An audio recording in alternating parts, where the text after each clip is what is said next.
Hey, what's up, guys? So I just kind of wanted to make a video on the basics of Ascension and the basics of really what Ascension is, basic awakening stuff and the process of it. Because if you were to Google Ascension, it's a word that's used a lot in the New Age culture, but when you look it up, it has a lot to do with really esoteric stuff that might be kind of hard to understand for some people. So I kind of want to bring it from, and my point with making these videos is to bring things from a level that's kind of like up here and very, higher dimensional, confusing sometimes perspective to a really grounded level of what's really going on kind of a thing. And so awakenings is, I guess, a good place to start. Ascension basically is the evolution of a human being. It's how we evolve ourselves to get out of a brainwashed society and construction that we're in, the thought patterns that we have that control us, and just patterns in general that aren't very good. And Ascension, the process of Ascension really entails at the beginning levels of it, which is what you need to focus on if you're just starting to awaken. It entails going through your own process, and it entails going through your own mental and emotional process, and how you relate to the world and how you react to the world and how you relate to yourself. And so awakenings happen different for all of us, and it really fascinates me. Awakenings, for a lot of us, I've talked to a lot of people where we experience what I guess is commonly called as the dark night of the soul, where something happens to your life where your life is flipped completely upside down. And not only do you not know, your surroundings are not necessarily the most comfortable for you to be in, but your friends, your loved ones, no one really is understanding where you're at, and you're basically alienated from your entire life. Sometimes this doesn't happen necessarily to everyone. This is just a main string that I've noticed throughout people. You'll have to go through some deep emotional things. Sometimes people get all of their stuff stolen from them. Sometimes I've had a few friends that have told me, their whole lives basically got stolen from them in the form of like material possessions. Sometimes you'll experience the death of someone. Sometimes you will just look around and wonder, what's going on, and feel like there's something in life that you're missing out on. And for a lot of us, it's a mixture of a lot of these things and more. But when you wake up, what happens is it's kind of intense. You'll be shaken a lot of the time awake, and you'll start to look around your reality, and you'll start to realize that there's a lot more going on that you didn't notice before. And a lot of the time, at least for me, I realized that it was right in front of my face. And yet I just wasn't ready, or for some reason, it basically comes down to I probably wasn't ready to understand and see what was going on. And that's okay. But we get to a point where we wake up and we want to know more about this world, because we realize that we only knew about such a small portion of it.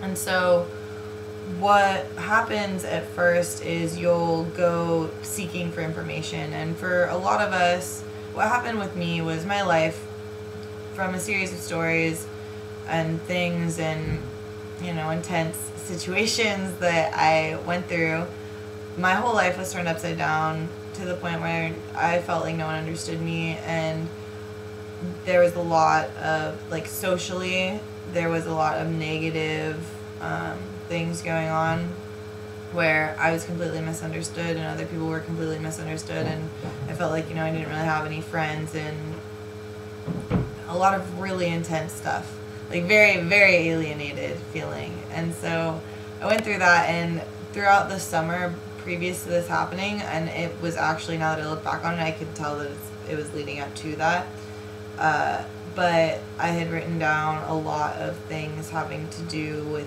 just random things that kept coming up to me and kept popping up that I really wanted to look up, but didn't have the time to, it seemed.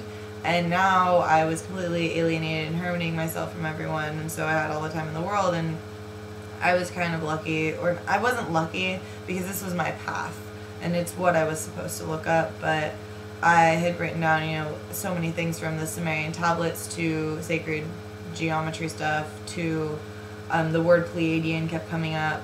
I didn't know what that meant. I wrote down the word Syrian. I wanted to learn about, you know, Atlantis. I wanted to learn about crystals. I wanted to learn about all this stuff. A lot of it, though, having to do with ancient, like, human creation stories or ancient civilizations. And so I used it as a form of escapism to really get out of the reality that I was in. And honestly, when I first found out about Ascension, I was so about it because I didn't want to be in this physical reality, because I wanted to get out of here, and because I really just, I wanted to leave. And now I know, you know, that's not the point, and that it's not leaving. Ascension is not leaving, you know, anything. It's coming into new forms of life continuously and new ways of being continuously. And so but I went, you know, for information seeking, and a lot of us will do that after we wake up because we realize there's so much to learn.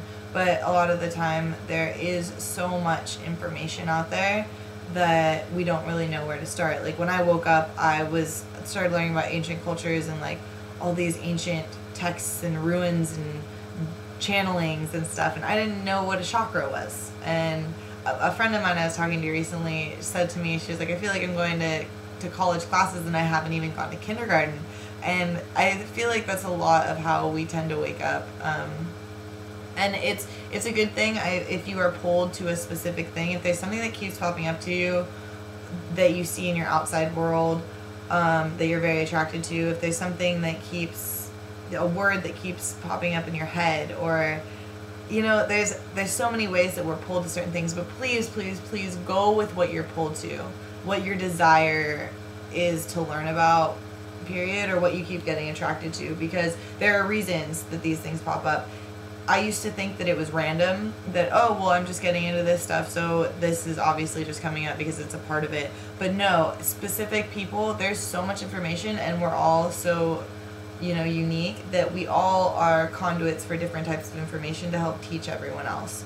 And so if you're attracted to certain kinds of information, it's really important for your spiritual growth and your soul growth and your personal growth, or whatever you want to call it, that you learn about those things that you feel passionate about, because what you feel passionate about leads to what you're supposed to do in this lifetime.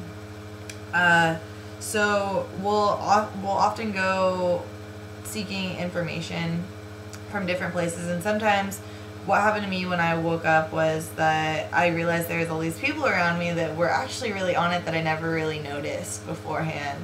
And you start being attracted to them, so you can, you know, ask people, talk to people. I'm a huge fan of like communicating, because you can learn so much from learning from other people's experiences, and from what other people have spent their time learning, you know. And normally if someone spent their time learning about something and you want to know about it, and it's about this kind of stuff, which is a broad spectrum of stuff, they'll want to share it with you, because we're supposed to, you know, not only are we our own teachers, but we help teach each other by teaching ourselves.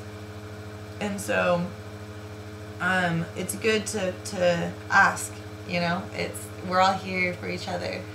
But you also have to be very careful. I do really want to talk about false prophets, and how there are people who have thought that they have learned so much and are on power trips. And I've been taken advantage of by a couple of these people before, where they've tried to manipulate me, and they've tried to manipulate, you know, they try to make themselves seem like all-powerful, all-knowing beings that are kind of like masters of the work that they do. And it's really important to not give these people your power, because especially when they see a powerful person, and they can tell that you're a powerful person that hasn't woken up yet, whether it's subconsciously or consciously, they will try to take advantage of you. And it's a lesson that some of us just have to go through